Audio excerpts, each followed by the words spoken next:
Ladies and gentlemen, we are live, coming to you from Matt Buchanan Studios, brought to you by me, Matt Buchanan. Follow us on Facebook and YouTube at Matt Buchanan Studios and Matt Buchanan Comedy. Check the episode description for links to all of my, as well as my guests' social media handles. Quaco Inc. is the official sponsor of the show. Quaco is also the official sponsor of my upcoming book release entitled An Explanation for Life, the Universe, the Brain, the Mind, and Consciousness. Available soon from over 30,000 retailers in over 100 countries. Quaco is also the official sponsor of the hot new board game, 33 Degrees of Order and Chaos, coming soon exclusively to Amazon Prime. This is Laugh Therapy, and I am the Comedy Doctor. Stay happy and healthy, folks, and enjoy the episode. I'm a rock star, you the antithesis. Bitch shit, like you sucking on the tip of dicks. Ask yourself, if you are equipped for this, with stripping six spitting, I think I can stick with this. You think you're hot shit, I ain't no fan of ya. You want a good bout, come up to Canada. I'll manhandle ya, star killing damage ya. Fuck bro, I can buy you and manage ya. All right, we're live at Matt Buchanan Studios. Here we are, another solo episode. Thanks for joining us. This is the quarantine episode, the official quarantine episode, and it's gonna be like a Seinfeld episode. It's about nothing, so strap in for the ride. It's that's about quarantine's all about at this point. It's about all that garbage time, that nothing time. But either way, we're gonna hang out, we're gonna have a beer, and we're gonna catch up on some stuff. I'll tell you a little bit about my quarantine journey so far. It sounds so intense when you call it quarantine, but I guess it is what it is. I mean, so far we seem to be faring, all right in Canada, and compared to some other places, we've been doing well on controlling it in terms of people listening to the guidelines, so that's helpful. And my quarantine has been all right. I got the studio here, I got a gym, I got TV and internet, so I think I'm pretty good for a while at that point. I think a lot of people, you figure stuff out, you change your routine. I'm lucky to be in that percentage of people who got to work from home. Then there's a lot of people who are not getting to work from home, who are still having to work, or people who are just at home but then can't work, and then they're off work or something, and so it's just like, I don't know, everything's crazy. They got the locusts coming in now, and what if Jesus is just returning? That could be the whole thing. Actually, it could just be Jesus is coming back, the locusts are here. I saw some ridiculous like one of those like super rich pastor priest churches, where they have the thousands and $1 million churches, and there's that priest who you probably have to buy tickets to go, and I don't know, they were doing a huge, just like, and then the Lord, we're gonna get rid of the COVID-19, everybody. It was he had a hype man. He's going, we're gonna get rid of COVID-19, and the Lord, praise Jesus, gonna bring it and spike it down from hell. And then there's a guy behind him who's like, amen, oh yes, amen. And I didn't know that they had hype men in church. I've never seen that before, but I guess, like, I don't know, the choir is kind of like the hype man for for the pastor, right? But so this guy was just there. I don't know if it worked. Hopefully it helps, but I think with the locusts, the plague going on, we had tsunamis like a few years ago. You never know, big floods, right? But hey, everybody's seems to be coming together one way or another because of this.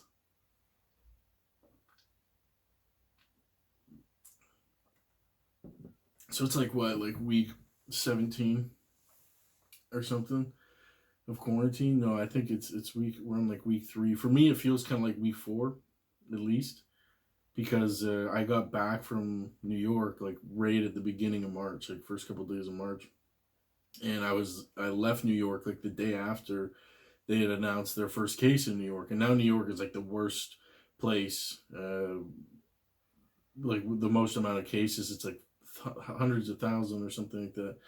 I don't know the exact numbers. None of this, I don't know. I'm not a scientist or anything. I don't know numbers for this episode at least. But yeah, it was. So I had just left, and so I had kind of had that.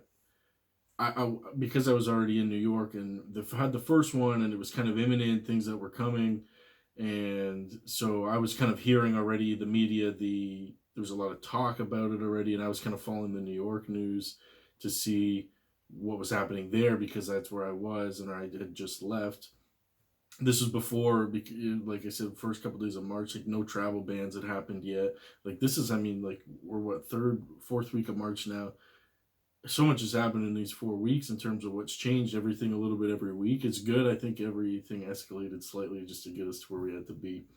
And I mean, I'm no authority on the topic, but from a citizen's point of view, I think so far, at least, in my community in Canada and Ottawa here, we're handling things as best as possible. And yeah, so but yeah, it feels like I'm on at least like week 4 now. I think a lot of people feel like they're on week 2 or week 3 going on now. Like starting this would be the third week going in terms of being at home fully, working from home, and self isolating and not really seeing anybody. So that's an interesting ride. I again, it's something I'm kind of used to. I do for the last little bit of time. I've been able to work from home when I can, in terms of a lot of writing, math, and stuff that can just be done with an internet connection, and so that's been convenient. So not a lot has changed for me so much recently. I've kind of been able to adapt to this, and I think hopefully other people find a good routine to adapt. I don't have dependables, no kids at home.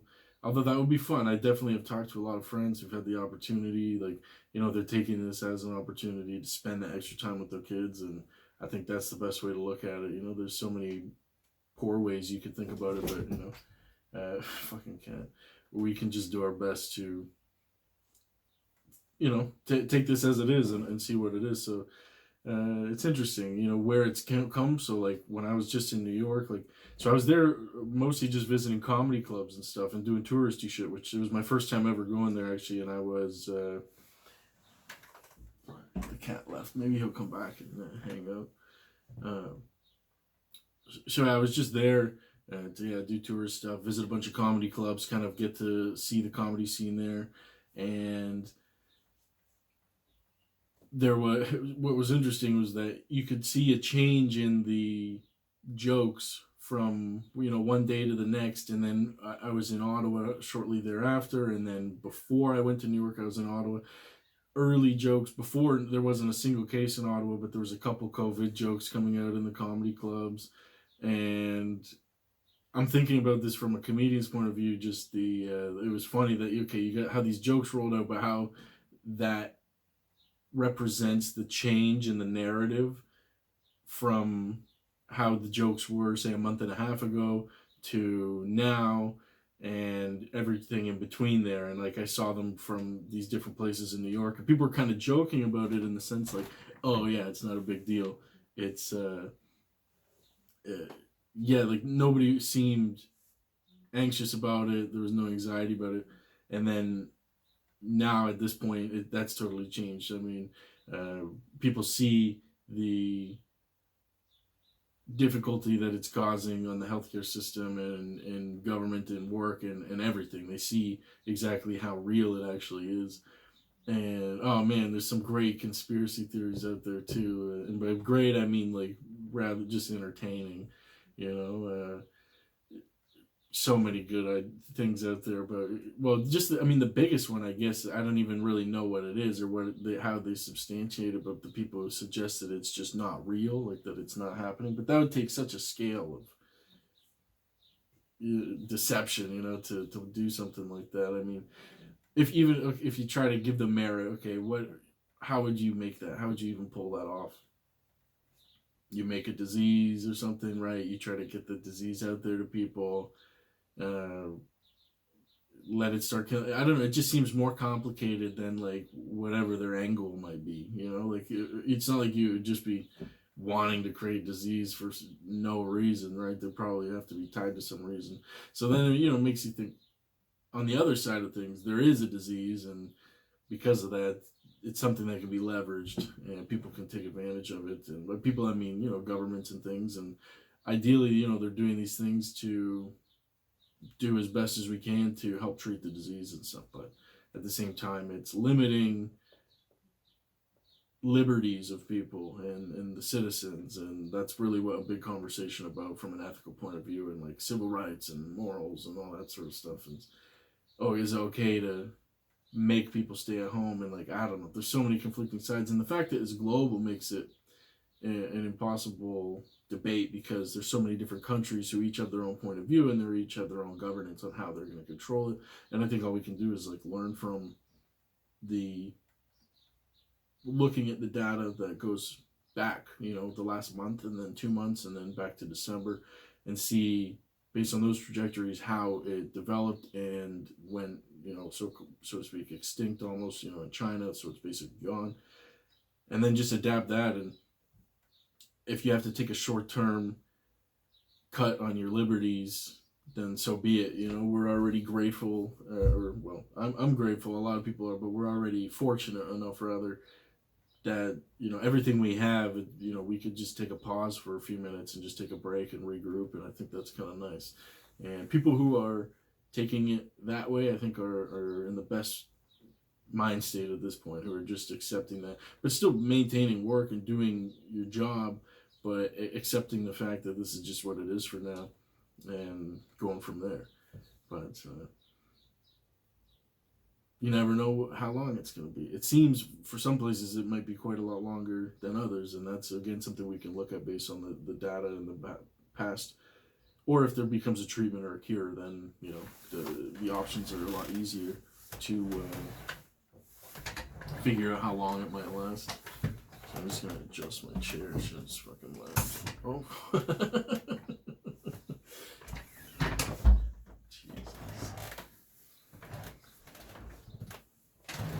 So anyways, my journey started in New York, going to all these clubs. People were joking about it. Some people weren't shaking hands. Some people were. But I was, like, anxious, I guess, like, for a person who's just visiting. And I went to, like, all the busiest places. And I didn't hear, like, nothing had been announced yet. There was no cases in New York at this point. But there was probably, it meant there would have been, like, asymptomatic people, because when I was leaving, like, the first one happened, and I was in, like, Times Square, Empire State Building, theaters for, like, I went to the Harry Potter play. Fuck yeah! If you ever get a chance, you gotta go and see that play. It's quite epic. Here it's coming to Toronto, so I mean, if you're local, that would make the most sense for you. But yeah, it was a great play. Anyway, so yeah, it was like, okay, a bit sketchy. You're feeling like you're going and to all these busy places, and then you hear about this disease, and then you're riding the subway and stuff to get around, and it's just like, okay, I was so ready to get home when I finally got home. And then you have to go to the airport, and oh man. So actually, my last day in New York was the most crazy. Like, I was ready to just go home at this point, because I hearing about this disease, and like, the trip was over. I had a lot of work to do, and I was just ready to go, and I hadn't got a hotel that night. So like, one of my traveling ways to save money is if I'm flying out, whatever the day is that I'm flying out, I usually just won't get a hotel that day. So I'll just stay up all night that night, and then I'll get the first flight out the next morning at like the 6 a.m. flight. So that's exactly what I did, and I was getting the 6 a.m. flight from New York to Toronto, and then back to Ottawa, and then back home for good. And set all worries aside, I mean, I was good. I wasn't sick or anything this whole time, which is great. But well, it was just crazy. So I'm like leaving New York. I'm supposed to be, I was at the Harry Potter show all day on the Wednesday. This was Wednesday, I can't remember the day. And the show was 5 hours, so take that in, first of all. 5-hour show. If you want to see the whole play, it's 5 hours. The beginning starts at 2:30, and then it goes until like 4:30, 5 o'clock. And then there's a 2.5 hour break, and then it starts again at 7:30, and then runs until 10ish. So each part is about 2.5 hours, and there's about a 15-minute break in between, intermission. So maybe, I guess it's probably about, pardon me, it's like Act 1 hour and 15, 15-minute break, act 2, another hour 15, same thing for the second half. That started at 7:30, so altogether 4 acts. And you see the whole play. So a very long day of theater, and it was tiring, but it was great to see it. I guess they split it up because that's the whole play, and you could see half of it one day, half of it another day. But I was only there to see it specifically. I was gonna go home a day earlier even, but I specifically stayed one extra day just to see that. And I was like, fuck it, I'm not gonna get a hotel room because I'm just gonna watch this. I'm gonna be there till like 11. The play was on Broadway, basically in Times Square. So I was like, okay, I'll get off the play by like 11ish, whatever. I'll eat some food and I'll just hang around Times Square for a while. I'll pick up my bags from the hotel after, which is exactly what I did. I got there, I picked them up at like midnight, just kind of hung out in the lobby of the hotel with my bags and chilling, and then walking around Times Square. And then by like 2 a.m., I was like, all right, I'm going to start heading to the airport. The flight's at 6, so I had a lot of time, but I was going to get on the subway, take the subway all the way to, as close as I could get to the airport. And then there was a shuttle at one of these stops, like, 40 minutes in. And then that takes me the rest of the way. It gets me to the airport. It's all set. I was going to LaGuardia. I'm on the subway at this point. It's like 2 a.m., heading into 3 a.m.-ish. Little sketchy, but I mean, like, there's still people out there, just like enough people at all times of the day there, so it's not that. And I only say skit, like, if you're from New York, you probably are totally accustomed to it, just like as a traveler. And basically, my only conception of it is what you see on television, so obviously it's quite skewed. But you're down in the subway though, and you're waiting, you're getting on the thing, and you just say, okay, you're waiting, you just want to get to where you're going. I don't really want to be on the subway. I'm just that's where I got to get there. I'm not gonna pay $100 to get an Uber all the way to the airport when I can pay like $2 to get on the fucking subway. So either way, I do that. And the subway breaks down while I'm on it at the very last stop. There's only one more stop to go. So every stop on the subway is like 5 blocks or something. 5 blocks, 10 blocks tops. Like, it kind of depends where you're going, I guess. And it breaks down with one more stop to go, or it stops at least. Like, we didn't know what happened. Like, there was maybe 6, 7 people in my cart that I was on that like were around me. It stopped. Okay, we're waiting. This has happened once or twice while I was there already, just over the few days. But it would stop for like a minute tops, and then it starts going. So this is like 3-4 minutes going on now. Still stopped. Can't get. It's not moving. And then the lights go off on the subway, and there was like, I guess, a merge lights. Like, it wasn't pitch black, but the electricity turned off. The machine shut off. Like, it's not moving anymore. That was clear. And some people started coming from other carts, like opening the door, coming through, and they're like, oh, the fucking people just yelling, very pissed off, like how mad they are, just coming through anyways. I guess, they're New Yorkers. They're used to it. They know what's going on. So they're just like, okay, we got to get off the subway. So, like, we are close enough to the stop that I guess we could walk through all the carts. So keep walking from one cart to the next cart to the next cart, open the door. That eventually we got to the platform. And fucking crazy. This is like 3 a.m. now, like 2:33. And so I guess a lady got hit by the subway. Not sure if it was intentional on her part, or if she wasn't paying attention, or if she were I really have no details, but like, it got shut down. We were coming out finally. By the time, like, it had been like 15 minutes, we were kind of waiting and we didn't know what to do. And then eventually an officer came through the entire subway cart, like from one cart to the next cart to the next cart, and he said, okay, the subway was not running, everybody's got to get off the subway. We got off. There's like a dozen cops there, firefighters with the stretchers and the things, and the big axes and the jaws of life, and so forth, like all the materials. And there was people who were like waiting at that platform because like they were just waiting to get on to ride the next stop. And they were saying like, oh my gosh, like there was this lady, and like I'm just like thinking, holy fuck. Like, first of all, feel very bad for her, but it's so bad that I'm thinking about me at this point. I'm like, fuck, I gotta get to the airport. Meanwhile, like, I'm hauled up because this lady got hit by the subway. Like, terrible situation. And then here I am, like, selfish as fuck, just like, oh, well, I still gotta get, how does this happen? Like, I'm like, is there gonna be another subway soon or what? So I'm kind of waiting around for another 50 minutes, figuring it out. I don't want to walk, a lot. It was like Harlem at this point, and I had to walk like 5 blocks to get to where I was going, or get a cab or get an Uber or something. there wasn't much around at the time. Like, it was like 3 a.m. by now. And I was finally, okay, it's like 5 blocks. Then there's a bus stop. If I get there on time, then I can get the shuttle. And then I get to the airport by like 3:30, 4 a.m.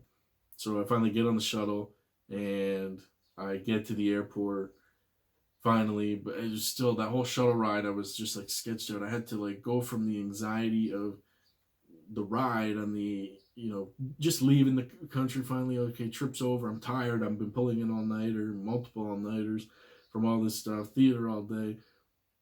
Goddamn virus in the air, and I'm not even in my country, and it's just hit New York, and I'm in all the busy places. Then I'm going to the airport, and I'm on the subway, and a lady gets hit right before I'm leaving, and then I have to walk 5 blocks at 3 a.m. to get through Harlem to get to the thing. It was just like a situation. I finally got to the airport. It was by like 4 a.m. almost. Well, I guess not quite 4 at this point, because I think that's when security opened, was at 4, and that's what I was waiting for. And so there was a wheelchair out there, and I just slept in the wheelchair for like hour, got up, got checked in by, before 4:35, fucking off to got some food, got on my flight, got back home. And well, then if you listen to one of the other episodes, you'll hear where it picks up from there, where I end up getting on the plane to New York, get to Toronto, get on from Toronto, run into an old student in front of mine, who I always run into in random places, like at the water park in Ottawa, at the airport, and like she was just like from soccer, anyway. And then shout out to Kokeb, but then I end up running into this guy, Michael Harrison, who's a full-time comedian from New York, and he was just in Toronto. He's coming to Ottawa to headline Yuck Yucks for the entire weekend, and I got put in the seat. Like I was in the seat next to him. We were both, it's assigned seating, and I got put in the seat right next to the guy. And I was actually, I think we already talked about this in the last episode. In the episode about that, not necessarily the last one, but I recorded an episode with him. Thanks him again for coming out for that. So we talked about that story and just like how I ended up running into him, and then how that all panned out. So that was fun. So that's the beginning of my pandemic for me. By the time I got home, like I didn't feel that anxious about the whole thing. Like I had time to, just digest and sleep and think about it and just like go back to normal. But yeah, that's it. Y'all amateurs, I'll hand sandwich ya. Give your girl a facial while you give that bitch a manicure. It's not your fault, bro. I was handed her. She was working on my wood like a fucking senator. You got a couple girls that are hardly hoes. You got skills, but you're hardly hoes. Hardly Kanye, and we're hardly bros. I'ma stay with your girl till it's hardly close. Party hard, oh what a chuckle. We go out, party hard and get buckled. Go home partially scarred from bare knuckles. You stay in bed, get tickled and butt fucked. Talking shit, locking lips till you get stiff nipples. Call you a driver, the way you make dick trickle. Playing dirty, eat an official. Drop your drawers, keep the strings and the whistle. I hear you trying to rap, but you're garbage, bro. Stringing syllables, but it's garbage flow. You would call me a pimp the way I'm darting hose. Get a bitch wetter than a motherfucking garden hose. You try and grab a mitt, but I'm darting those. This smells like the shit as far as Martin goes. Keep your chin up, don't get disheartened, bro. Getting love everywhere, I'm even fucking Martians, yo. The ladies love me, they wanna suck my dick, it's like a bandwagon. The way you jumped on it, shit's really moving. Since I jumped on it, but no need to show off confidential confidence. Eat your words, but don't do it just to humor us, so we'll break both your arms. Oh, that's humorous, your girl and your friend ain't the only two pursuing us. Can say how many times I've banged her, but it's humorous, exuberant rhymes. You know who the consumer is, assume it's you, bitch, cause you the one consuming it. Success lives with me, who else you think I'm ruined with? Assume the bitch consume the dick, the show is who they're drooling with. You say you know me, oh aren't you informed? Knew I wanted you once I seen you in that uniform. Ass like that girl, why aren't you in porn? She was riding on my horn like I'm a fucking unicorn.